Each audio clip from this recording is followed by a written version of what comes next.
Thanks so much.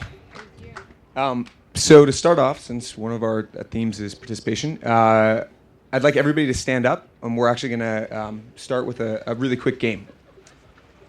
I want you to find 5 other people that you didn't come here with, like 5 to 7, but form groups of 6 or 8 as quickly as you can. Once you got a group of 6, just like put your hand in the air. 6.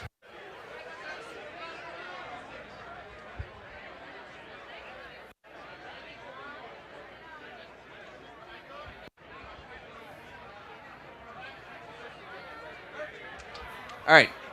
So now, keep finding your groups if you haven't found a group yet. But the first thing that we're going to do, this may be a little weird, but the idea is to create a temporary us. We don't have enough things that form tribes. And so the point of this exercise is to actually build a really small community quickly. And so the first thing you're going to do is breathe as one. So each person, put your arms on the back of the people on either side of you.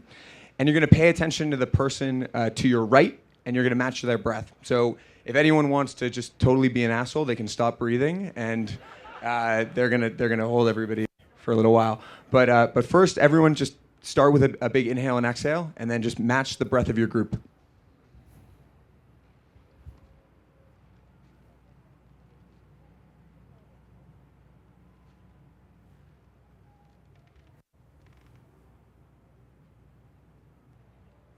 All right, done. So now what everyone's going to do is find a partner. So find a partner in that group, someone you don't know, and you're going to pair up with them. And one of you is going to be facing in the direction of the stage, the other is going to be facing externally. But the first thing you're going to do is you're going to make eye contact with your partner. So we've heard a bunch about eye contact exercises, right? But everyone take off your sunglasses, and with your focus on left eye to left eye, you're going to just make eye contact with your partner. And no speaking. So once you've got a partner, no speaking.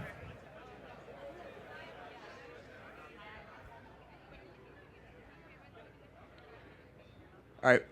What I want you to do is just lightly mirror the body language of the other person. You don't need to be dancing or trying to compete with each other. But just try to mirror each other's body language. And while you look into each other's eyes, first focus on the things that are different. And then focus on the things that are the same. And just imagine what it would be like to wake up every morning and see that face in the mirror. Think about how they have some of the same challenges you do, some challenges that may be very different.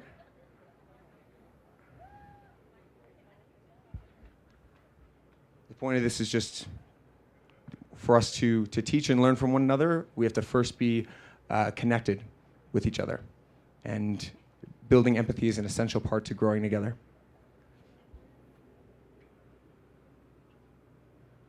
All right, done.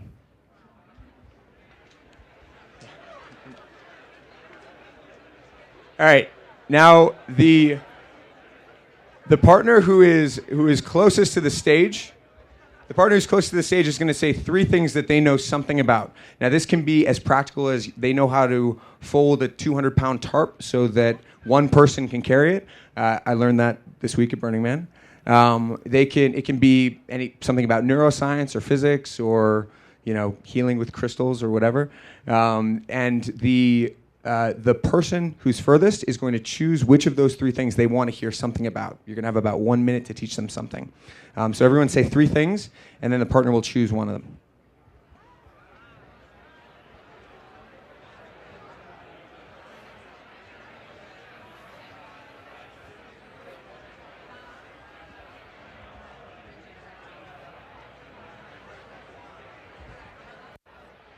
All right, teachers, have a subject. You've got 1 minute to teach it. Teach them something that they can use or that they can share with someone else later. You've got 1 minute.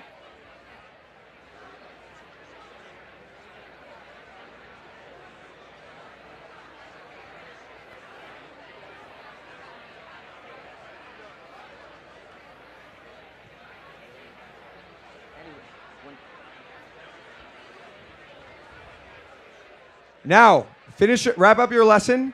The teachers are going to forget everything they know about what they just taught. They're going to forget everything they know about what they just taught, and the students are going to teach back what they heard. We never transmit entirely correct, but sometimes you might find that what the student heard from you is actually something that's new for you. So students have 1 minute to teach back what they just learned.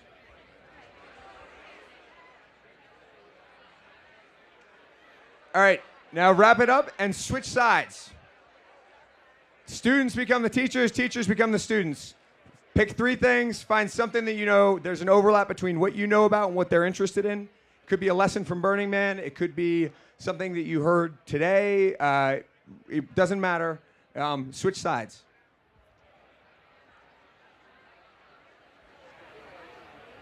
Teachers forget, students reteach.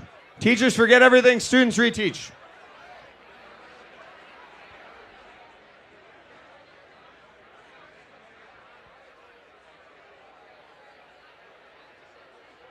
All right, now everybody, wrap it up and circle back up into your groups. Circle back into the groups. All right, once everyone's back in your groups, put your hands up, quiet down. Each person's going to go around in the group, and it's going to say in one word the thing they learned. One word, like the topic that they learned about, or the experience that they had, or in one word, at max 1 sentence. Each person goes around.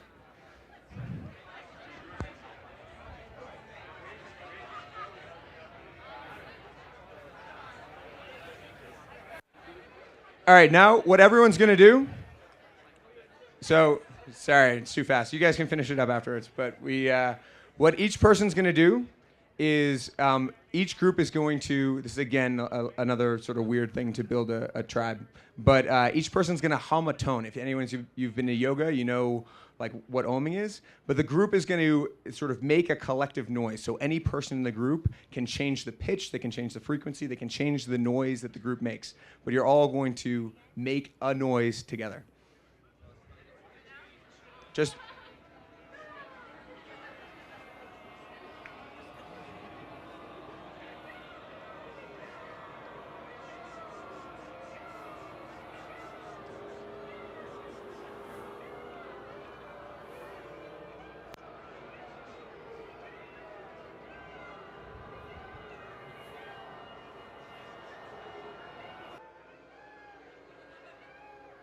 all right, done.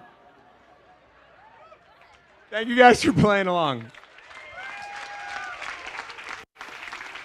right. So you can feel free to sit down. I know that was a little fast. Usually we take a little bit more time when we play. But now you know something about some 6 people around you that you can talk about in the breaks.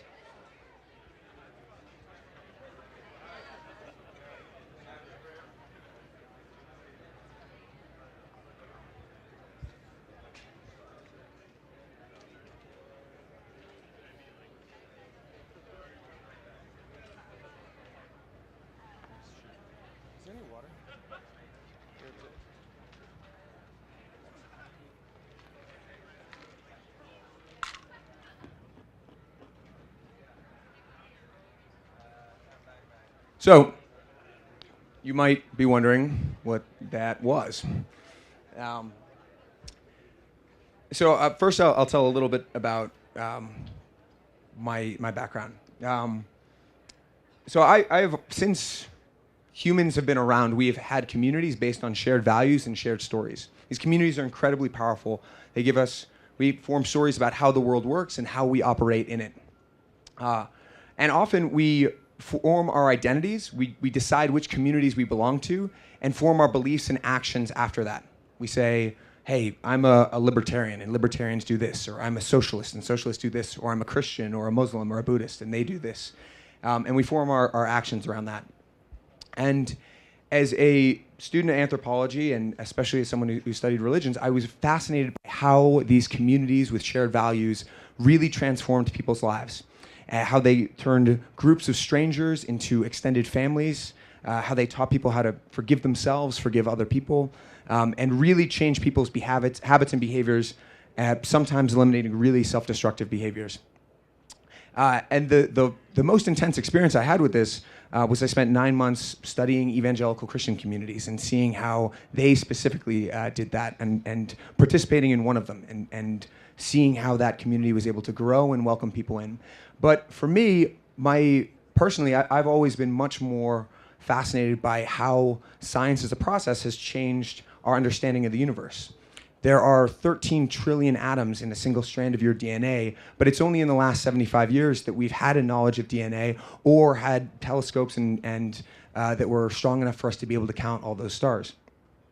There's 25 times as many atoms in your DNA as there are stars in the galaxy. And so what I'd wondered is, had there been communities ever that had formed with the same rigor, the same intensity as religious communities, but had been committed to a process of discovering truth and of believing in sort of an expansive view of knowledge. The idea that we didn't have to have all the answers, that we could become comfortable with our own holes in our knowledge and the pursuit of those questions. And what I found was that there had been a number of them, but especially one in the 1700s had formed that had had a radical impact on the people who were members of it and on the history of our country. And that was called the Junta. So if any of you have seen a $100 bill, you've seen the face of Benjamin Franklin, which we just heard a great story about. But Ben Franklin was only formally educated until he was 10 years old. He was then apprenticed to his older brother as a printer, where he learned that trade.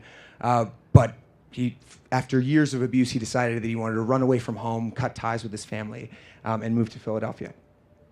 And when he was only 21 years old, he was essentially in a dead-end job. But he was always meticulous about his own personal self-improvement. He had taught himself how to write well by imitating the popular author of the time. And he even eventually went through what he considered were 13 virtues, and every week focused on how he would improve just one of them, moving from virtue to virtue so that he could better himself. But probably the greatest innovation he had in terms of shaping his life was this thing called the Junta. And it was a society for mutual self-improvement that 10 other folks joined.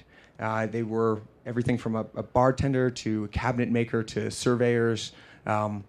And what drew them together was that they had a spirit of inquiry, and they were interested in pursuing truth for truth's sake only.